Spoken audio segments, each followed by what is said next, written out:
Михаил Танасоглу 1959 yılda Kirsova köyünde doğdu. Ortaokulunu doğma yerinde başardı. Sonra Sızran'ın Üyüsek Uçak Asker Училищесinde öğrendi. Afganistan'da asker bölümünde Mi-24 vertolyotunda komandirdi. 145 cenk uçak yolunu yaptı. 1982 yılda yanvarın 15'inde Indriyarkana desantları vertolyotla düştü de öldü. Leytenant Tanasoglu gerginlik için Kırmızı Yıldız ödülünü Diveç kabul etti. Tragediya gününü aklısına getirdi asker İlya Unguryan'ı.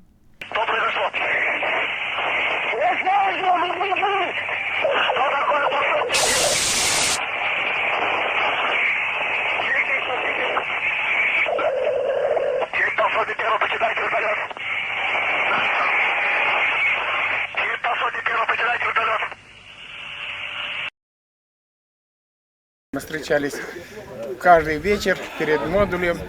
Он, как всегда, был с гитарой, веселый парень. Только если был где-то... Biz onunla her akşam buluşardık. Mişa şen delikanlıydı. Her zaman gitarada oynardı. Aklımda tutarım açan voyenkomada geldik. Ben kimseye söylemediydim. Tabutu voyenkomatın avuluna maşinayla çektiler. Mişa'nın anasını hem babasını zordu görme. Günde onların yüzlerini aklımda tutarım. Военкомат, гроб с машины мы вогнали во двор военкомата и двери к стенке, чтобы никто не заходил сюда. Конечно, очень важно. Даже для наших детей, чтобы они не забывали, знали. Bize hem uşaklarımıza dini önemli ki bilsinler, hem öğrensinler kendi vatandaşların kahramanlığı için hem unutmasınlar onları, kim bizimle yok. Тех героев, которые отдали свои жизни. Михаил Танасоглу kendi vatanın yönünde borcunu bütünden yaptı, söyledi Halk Topluluğu'nun başı Dmitry Konstantinov. Михаила я знал неплохо. Знал его как характерного человека, с характером. Mişa karakterli, karizmalı hem kararlı adamdı. Onlar kim isterler bu zanaatı ayırma lazım bu çocuğun karakterinden hem kahramanlığından tanışsınlar. Bu takım adamlar asker zanaatını lazım seçsinler. С его характеристикой. И именно такие люди должны быть у нас военных. Başkanın adından Afgan cengin veteranlarına Komrad'ın Dolu administrasyasının başı Ivan Topal danıştı. Считаю, что мы, как органы власти, всегда должны... Sayırım kuvvetlerimiz Afgan veteranların yanında lazım olsunlar hem dikkatlerini onlara göstersinler. Cenk her zaman çok can alır. Bu askerciler eve döndüler ama 15.000 genç olan o cenkte öldüler. Bu büyük kahır ana babalara hem sensile edin. Они не вернулись домой. Это горе для матерей, для родных. Михаил Танасоглу'nun eşi her yıl anma günün geçirilmesi için köyde belli etti.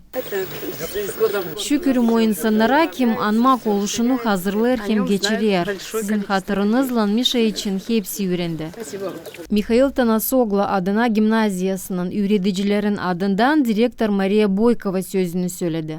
У подрастающего поколения мы воспитываем патриотизм.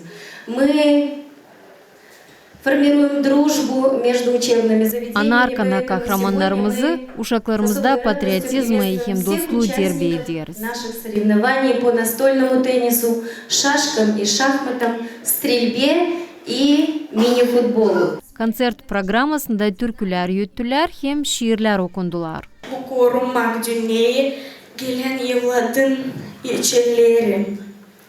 Başköyün genişli tarafında bir acı haber yetişti kaç köye.